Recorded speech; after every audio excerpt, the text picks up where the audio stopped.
Buen día a todos, soy el ingeniero Jonathan Luis Navarro Leiva y voy a presentar la primera práctica uno de la materia de reconocimiento de patrones, que es exploración de características estadísticas de imágenes, perdón. El docente es el doctor Alberto Davis Ortiz. Para empezar, voy a dar primero una introducción antes de presentar el código sobre todas las librerías que usamos en este caso. Usamos NumPy as NP, esto ayuda en la manipulación de arrays y operaciones matemáticas. También usamos matplotlib.pyplot, que es para crear gráficos.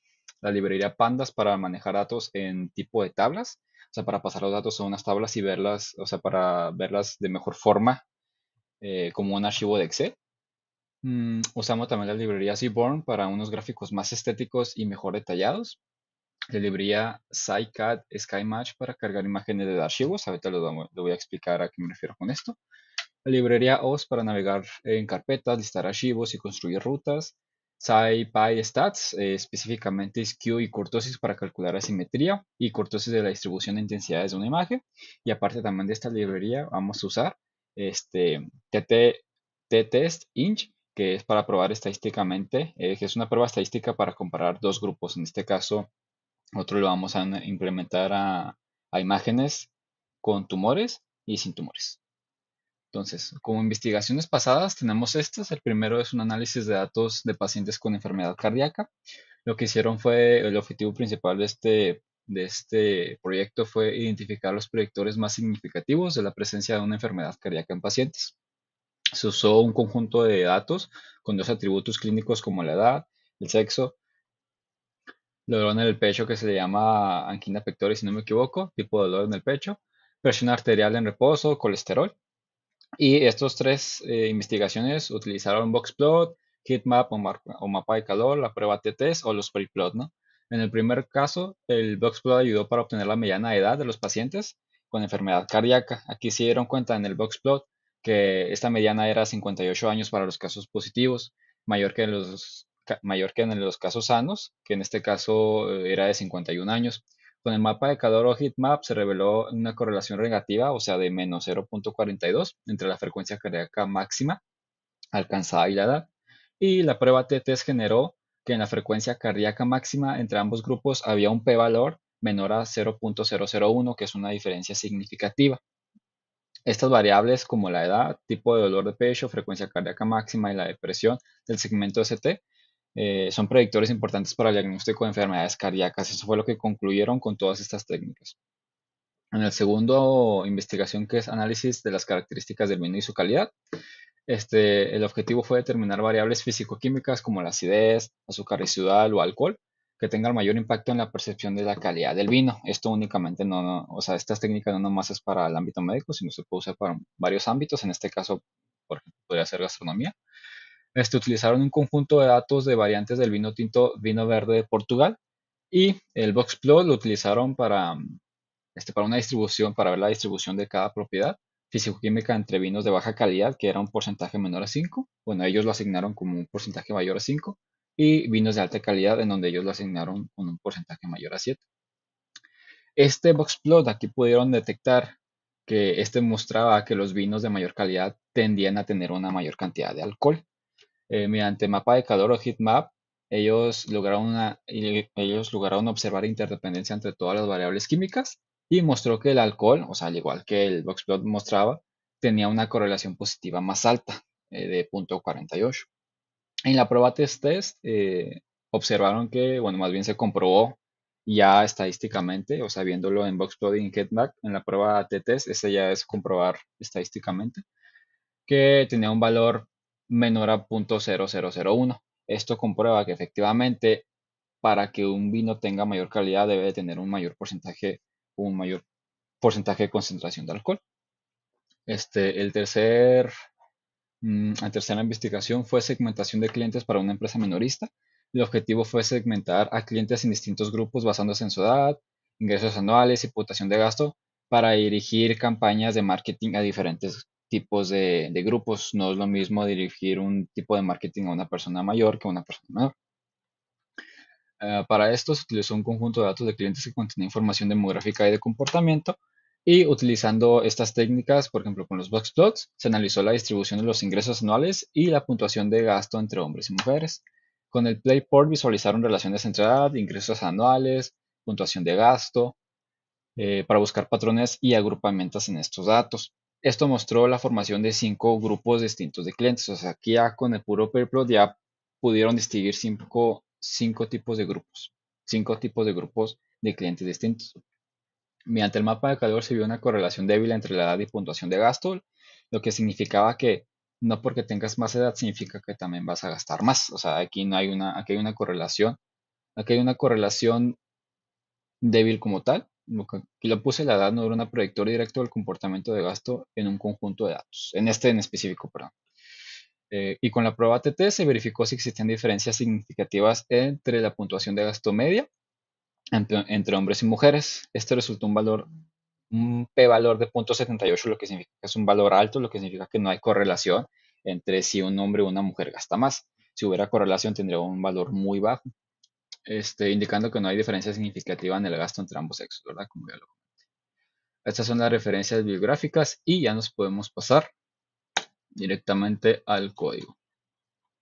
Por ejemplo, aquí el profesor nos asignó, bueno, no nos asignó una base de datos, más bien nos dijeron, ustedes busquen una base de datos, este, que sea tipo binaria, o sea, donde tengamos una clase 0 y una clase 1. En este caso yo elegí una base de datos de señales de MRI, si no me equivoco, de máquina de resonancia magnética del cerebro, con tumores y sin tumores. Primero importamos todas las librerías necesarias que ya comenté que vamos a usar. Este es el código para importar nuestra librería. O sea, como yo descargué la base de datos y la subí a mi Google Drive personal, con este código accedemos a esa librería. En este caso vemos que está en patrones, práctica 1 y dataset. Aquí es donde tengo mi base de datos. ¿Sí se observa? Sí. Dataset. Y luego está la clase Yes, en donde contiene 98 imágenes de, de MRI del cerebro con cáncer. Esto es lo que corresponde a la clase Yes, que sí tienen, bueno, que sí tienen un tumor, perdón. Son 98 imágenes. Y en el dataset también contengo la clase No, que también son 98 imágenes, pero sin tumores. O sea, en este caso, pacientes sanos. Obviamente el dataset original no contenía 98 imágenes. O sea, el dataset original, si no me equivoco, tenían 150 imágenes para Yes y 98 para No. Pero al momento de utilizar una base de datos, tenemos que procurar que haya una relación o un porcentaje igual entre ambas clases. O en este caso, si es una base de datos multiclase, que cada clase tenga la misma información. En este caso, como la clase ya tenía más, pues yo personalmente borré aleatoriamente, ¿no? Por ejemplo, me metí y esta, hasta así empecé a borrar hasta que tuviera 98 imágenes también de clase ellas para que las dos clases tuvieran el mismo contenido de imágenes.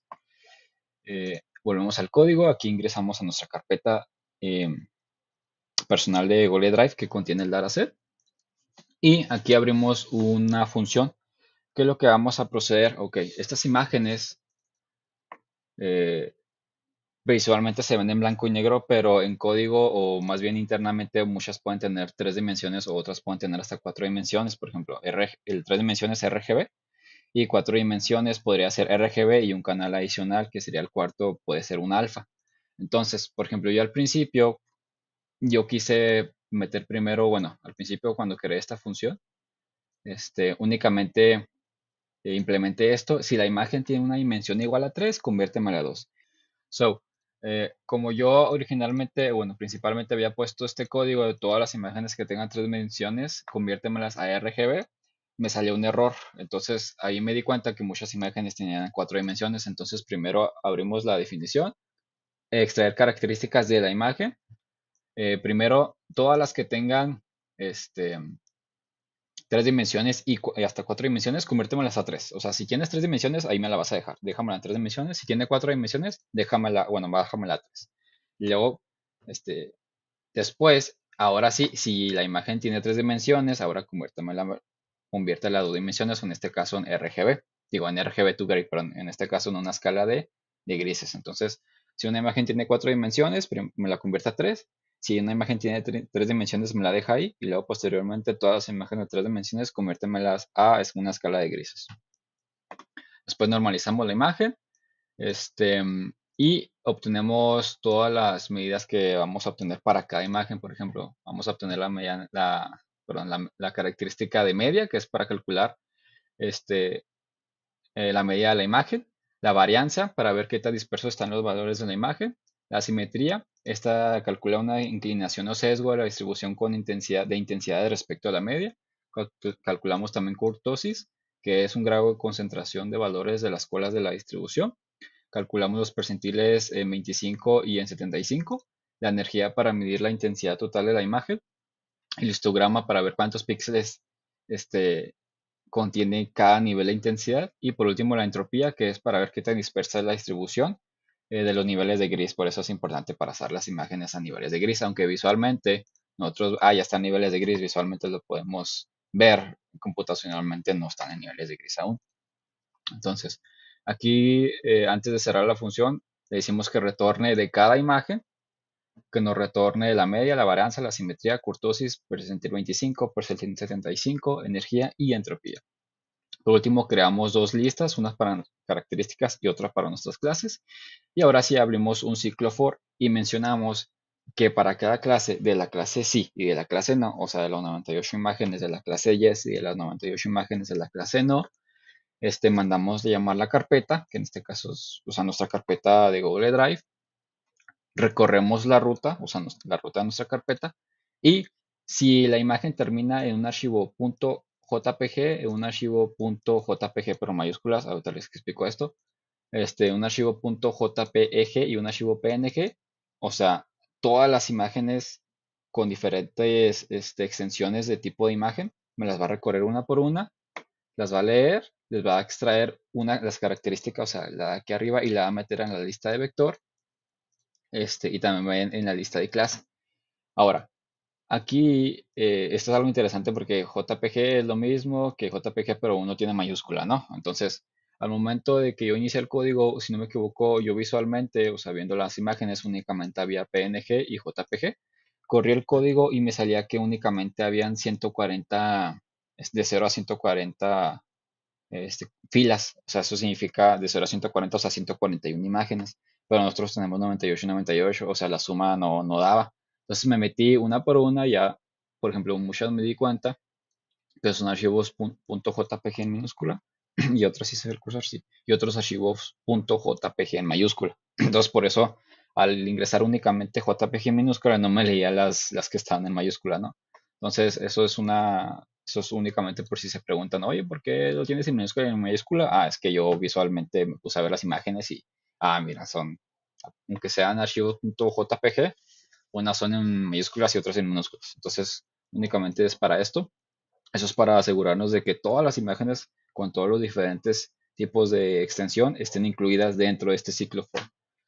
Ok, aquí asignamos las columnas y obtenemos el data frame, que es nuestra, como les dije, usando la librería Pandas, obtenemos la información, pero en una tabla tipo Excel. Aquí podemos ver que se calculó las características media, varianza, simetría, etcétera, para cada una de las imágenes y las asigna aquí.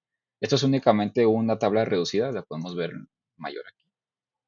Por ejemplo, aquí está de la figura 0 a la figura 24. La podemos ver de 25 en 25, de 50 en 50. Así las 196 imágenes, si no me equivoco. Sí, 196 imágenes. Entonces aquí únicamente este código es para imprimir cuánto la tabla me quedó al final. 196 filas y 9 columnas. Las 196 filas son las imágenes una por una y las 9 columnas son las características una por una. Aquí están 1, 2, 3, 4, 5, 6, 7, 8, 9. Y aquí las filas representan cada imagen y la información obtenida por cada imagen. Ok, siguiente. Obtenido esto, vamos a sacar el boxplot por característica y por clase de imagen. Este, este es únicamente para ver mejor la figura. Para, para cada columna, bueno, vamos a iterar en todas las columnas. O sea, para cada columna le vamos a obtener un boxplot para la clase sí y para la clase no. Que la clase sí ya sabemos que es una imagen, bueno, más bien pues sí, una imagen de un paciente con tumor y la clase no es una imagen de un paciente sin tumor, o sea, un paciente sano. Aquí obtenemos los box plots. ¿Qué es un box plot? Ok, esta es una forma de ver la distribución de una característica. Por ejemplo, aquí, la media. ¿Qué tenemos aquí? Tenemos que la media de las imágenes en la clase Yes y en la clase No, la mitad de todas las imágenes de la clase Yes se concentran en este cuadrito azul, aquí. Y esta línea que está dentro del cuadrito azul es la mediana, o sea, exactamente el rango, o sea, el rango de la mitad, ¿no?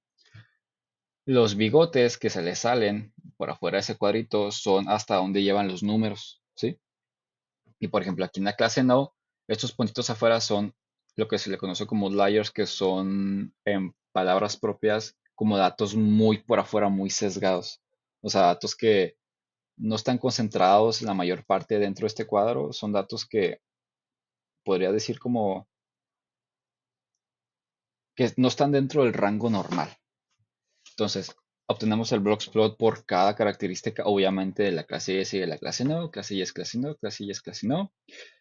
Por ejemplo, aquí, en la varianza, en la clase Y es el 50% de los datos está entre, ¿qué te gusta? Punto 70 y punto 40. El 50% de los datos está aquí, ¿sí? Y luego, pero también los datos se distribuyen hasta punto 100 y punto 25. Y aquí, bueno, se puede ver visualmente un outlier, o sea, un dato que está muy sesgado hasta punto 124 aproximadamente, ¿no? Esto sirve para ver qué tan, o sea, para ver la distribución de la imagen, qué podemos observar aquí, qué podemos sacar el patrón. Ay, mira, de aquí puedo sacar, que aquí, mira, aquí hay muchos outliers.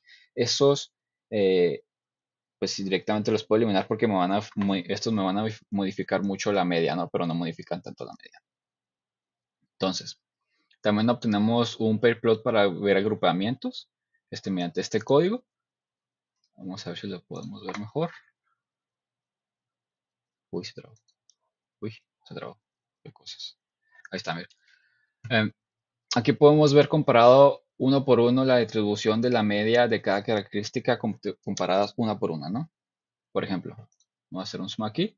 Aquí tenemos eh, entropía y media, es la comparación de la distribución de la media para la clase Yes que es azul y la clase No que es naranja. Entonces, ¿qué podemos ver aquí? Aquí podemos nosotros visualmente ver si hay reconocer patrones para ver si hay una diferencia entre clases sí y clases no, dependiendo de cada característica comparada con otra característica. Por ejemplo, entropía comparada con media, podemos ver que sí, o sea, visualmente, la clase Y es que es la azul, está un poquito separada que la clase no, pero, o sea, sí hay una ligera separación, pero no tan separada como si en la gráfica de plano en un lado tuvieras la naranja y en el otro lado los puntos azules. Eso sería una comparación. Eso sería que haya una diferencia significativamente muy alta. Por ejemplo, podemos observar que, ¿qué más? Visualmente, por ejemplo, esta. Uy, es que no se ve tanto. Mm, ¿Qué es? Entropía y P75. A ver si hace zoom ahí. No, no era entropía, era simetría. En asimetría, no. Uy,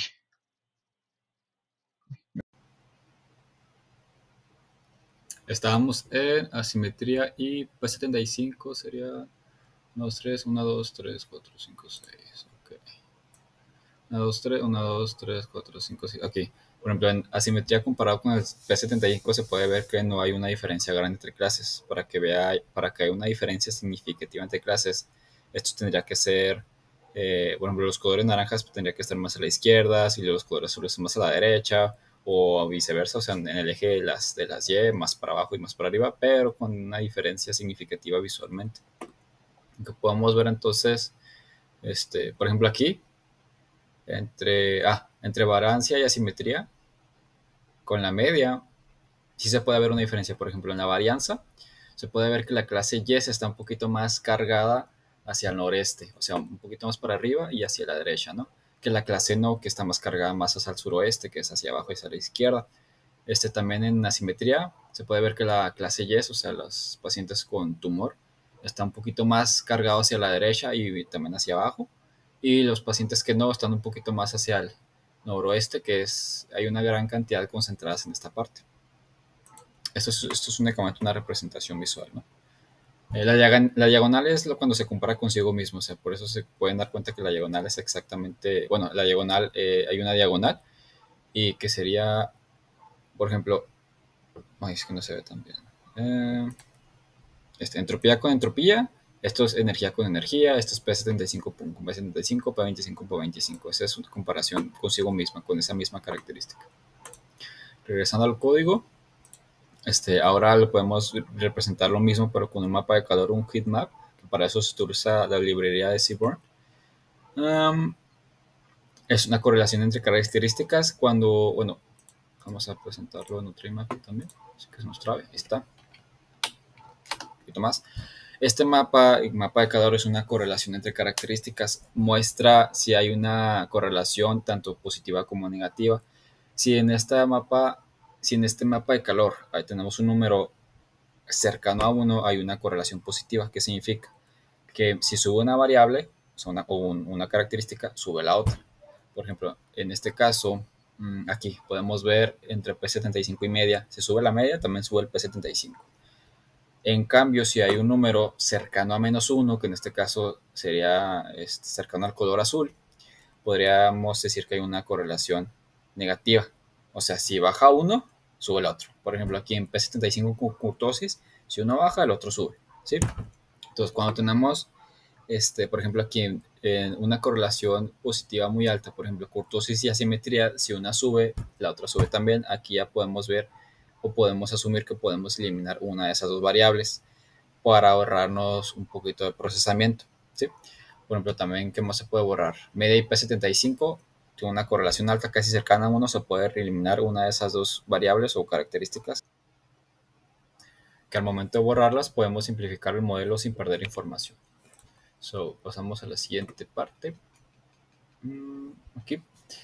Por último, importamos la librería que vamos a usar para el t-test, que es la prueba para medir diferencia significativa en las medidas de grupos. La aplicamos tanto para la clase yes, para la clase no, y aquí tenemos una lista con los valores que nos dio de la prueba t-test para cada característica. ¿Qué representa esta prueba? Un valor bajo representa que la diferencia entre las medias de las clases es significativa, o sea que entre ambas clases, por ejemplo, hablando de la media, entre la clase sí y la clase no, sí hay una diferencia significativa, ¿sí? Siempre y cuando sea un número muy bajo. ¿Y qué pasa cuando tenemos un valor alto? Que la diferencia entre las medias de la clase no es significativa, o sea que esa característica no diferencia, no diferencia entre ambas clases, entre la clase sí y entre la clase no. Entonces, por ejemplo, para la media tenemos un p-valor de 0, eso significa como es un valor muy bajo que la media sí diferencia muy bien cuando una imagen tiene un tumor y cuando una imagen no tiene un tumor. La varianza tiene un valor relativamente bajo también. La simetría también muy bajo, diferencia muy bien entre ambas clases. La kurtosis es igual, P25, P75, la energía y la entropía. Eso significa que como todos tienen un valor bajo, en la mayoría de las características existe una diferencia estadísticamente significativa, o sea, ya no nomás la vimos de forma visualmente con boxplot, con pairplot o con headmap, sino que también existe algo que nos respalda estadísticamente que hay una diferencia entre las clases. Estas características pueden ser buenas para distinguirse ya en un futuro para modelos de clasificación, para ya cuando quieras implementar un modelo de clasificación, ya sabes cuáles características elegir para que este modelo clasifique esta imagen, bueno, ya en unas imágenes completamente que no fueron utilizadas para entrenamiento. Esta imagen sí tiene un tumor, esta imagen no tiene un tumor. Entonces, ese sería el código, si lo quieran, obviamente aquí lentamente para copiar, en caso de que lo requieran. Obviamente ya si quieren utilizar nuevas características, pues únicamente desde acá arriba cambian las características. Obviamente también aquí en las salidas, si cambio, por ejemplo, si agrego aquí una característica extra,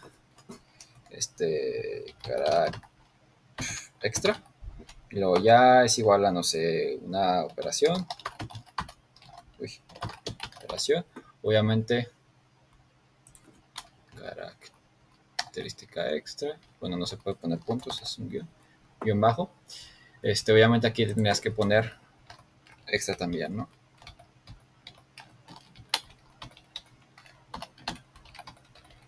Un poquito para arriba. Y aquí a la característica extra, no sé cuál sea. Pero obviamente ya van a editar el código en caso de que quieran poner una característica extra o quitarlo.